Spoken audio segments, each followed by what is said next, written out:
आज हम एक ऐसी जादुई चीज की बात करने जा रहे हैं जिसे आपने शादियों में स्टेज पर धुएं के रूप में देखा होगा, किसी बड़े डीजे कॉन्सर्ट में देखा होगा या फिर फिल्मों में बादलों का सीन बनाने के लिए इसका इस्तेमाल होते देखा होगा। दिखने में ये बिल्कुल बर्फ जैसी लगती है, लेकिन इसकी सबसे बड़ी खासियत ये है कि ये कभी पिघलकर पानी नहीं बनती। सोचिए एक ऐसी बर्फ जिसे आप टेबल पर रख दें और कुछ घंटों बाद वो बिना एक भी बूंद पानी छोड़े गायब हो जाए, हवा में उड़ जाए। आज के समय में जब पूरी दुनिया में दवाइयाँ, कोरोना की वैक्सीन या ऑनलाइन मंगाया गया फ्रोजन खाना एक देश से दूसरे देश भेजा जाता है, तो इन सब को हफ्तों तक खराब होने से बचाने की जिम्मेदारी इसी जादुई बर्फ की होती है। जी हाँ, हम बात कर रहे हैं ड्राई आइस यानी सूखी बर्फ की। नॉर्मल बर्फ तो हम सभी अपने घर के फ्रिज में पानी से जमा लेते हैं, लेकिन ये ड्राई आइस आखिर कैसे बनती है? क्या इसे भी पानी से बनाया जाता है? आखिर इसमें ऐसी कौन सी साइंस छुपी है जो इसे -78.5 डिग्री सेल्सियस तक ठंडा रखती है? आपको जानकर हैरानी होगी कि इस सूखी बर्फ को बनाने का तरीका किसी साइंस फिक्शन फिल्म से कम नहीं है। गैस को बर्फ में बदलने का यह सफर बहुत ही रोमांचक है। आज के इस वीडियो में हम जानेंगे कि बड़े-बड़े कारखानों में ड्राई आइस कैसे तैयार की जाती है और कैसे एक अदृश्य गैस आपके हाथों में एक ठोस बर्फ का टुकड़ा बन जाती है। तो चलिए विज्ञान और इंजीनियरिंग के इस अद्भुत सफर की शुरुआत करते हैं। आगे बढ़ने से पहले अगर आप हमारे चैनल पर नए हैं और दुनिया की ऐसी ही दिलचस्प, रहस्यमयी और गहरी जानकारियां बिल्कुल सरल भाषा में समझना चाहते हैं, तो अभी सब्सक्राइब का बटन दबाएं और हमारे परिवार का हिस्सा बनें, ताकि ज्ञान का ये सफर कभी ना रुके। चलिए अब कारखाने के अंदर चलते हैं। सबसे पहले तो हमारे दिमाग में ये सवाल आता है कि आखिर ये ड्राई आइस किस चीज से बनी होती है? अगर पानी से नहीं तो फिर किस चीज से? इसका जवाब है कार्बन डाइऑक्साइड यानी CO2 गैस। जी हाँ, बिल्कुल सही सुना आपने। ये वही गैस है जिसे हम इंसान सांस छोड़ते वक्त बाहर निकालते हैं और जिसे पेड़ पौधे सांस लेते वक्त अंदर खींचते हैं। सामान्य तौर पर कार्बन डाइऑक्साइड एक गैस है, लेकिन जब हम इसे बहुत ही ज्यादा ठंडा करते हैं तो ये सीधा बर्फ में बदल जाती है। इसके पानी ना बनने के पीछे एक बहुत ही दिलचस्प साइंस है जिसे सब्लिमेशन कहा जाता है। दुनिया में ज्यादातर चीजें पहले ठोस से तरल बनती हैं, जैसे बर्फ पिघलकर पानी बनती है और फिर पानी भाप बनता है। लेकिन ड्राई आइस इतनी जिद्दी होती है कि ये बीच के लिक्विड वाले रास्ते को छोड़कर सीधा ठोस से गैस में बदल जाती है। इसीलिए ये कभी गीली नहीं होती और इसे सूखी बर्फ कहा जाता है। अब सवाल ये उठता है कि फैक्ट्रियों में ड्राई आइस बनाने के लिए इतनी सारी कार्बन डाइऑक्साइड गैस आती कहाँ से है? क्या वो इसे हवा से खींचते हैं? बिल्कुल नहीं, हवा से इसे निकालना बहुत महंगा और मुश्किल है। इसीलिए यहाँ इंसान का दिमाग काम आता है। बड़े बड़े केमिकल प्लांट जहाँ अमोनिया यानी फर्टिलाइजर या इथेनॉल यानी अल्कोहल बनाया जाता है, वहाँ बाय प्रोडक्ट के रूप में बहुत सारी CO2 गैस निकलती है। ड्राई आइस बनाने वाली कंपनियां इसी गैस को हवा में जाने से रोककर पाइपों के जरिए अपने कारखाने में ले आती हैं।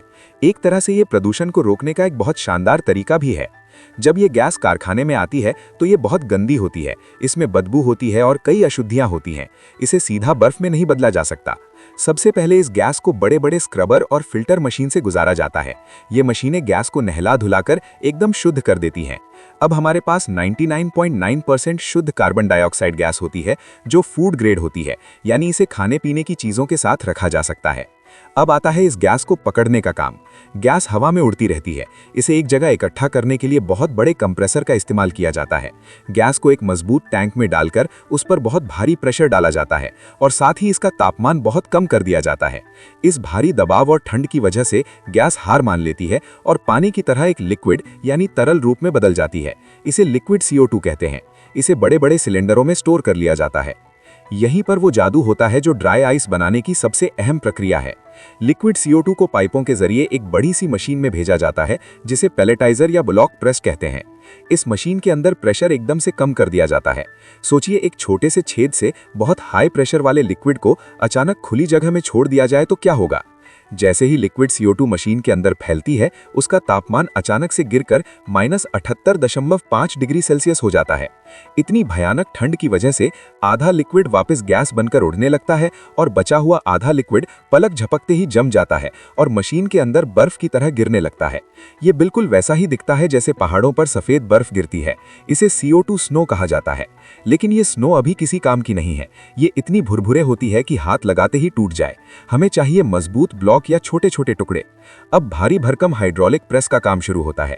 ये प्रेस उस बर्फ के चूरे को इतनी जोर से दबाता है कि वो एक ठोस ब्लॉक में बदल जाता है। अगर एयरलाइंस या बड़े शिपमेंट के लिए ड्राई आइस चाहिए तो मशीन इसे बड़ी बड़ी ईंटों या ब्लॉक्स का आकार देती है, और अगर मेडिकल इस्तेमाल, साफ सफाई या खाने की पैकिंग के लिए चाहिए तो इस बर्फ को एक जाली से गुजारा जाता है, जिससे ये छोटे छोटे कैप्सूल या छर्रों के रूप में बाहर निकलती है। अब आप सोचेंगे कि जो आधी गैस उड़ गई थी उसका क्या हुआ, क्या वो बर्बाद हो गई? जी नहीं, यहाँ इंजीनियरिंग का कमाल देखिए। मशीन के ऊपर एक वैक्यूम पाइप लगा होता है जो उस उड़ी हुई गैस को वापस खींच लेता है और उसे दोबारा कंप्रेसर में भेज देता है, ताकि उससे फिर से बर्फ बनाई जा सके।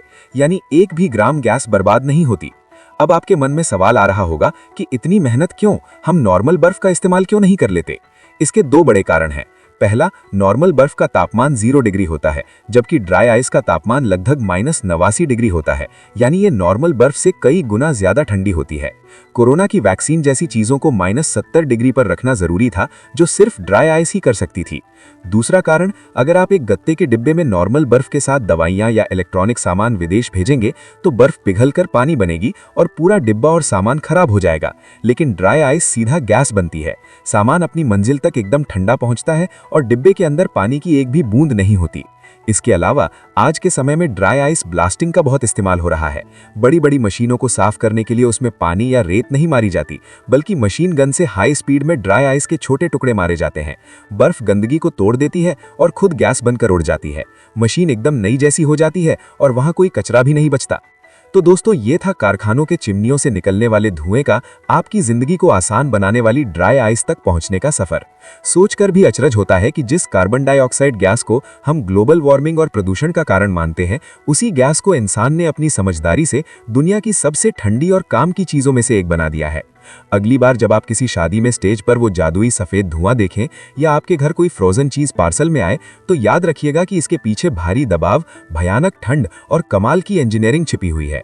उम्मीद है ड्राई आइस कैसे बनती है इस विषय पर हमारा ये डीप डाइव आपको पसंद आया होगा। हमने कोशिश की है कि फैक्ट्री की इस मुश्किल तकनीकी प्रक्रिया को आपके लिए आसान और मजेदार शब्दों में पिरो सकें।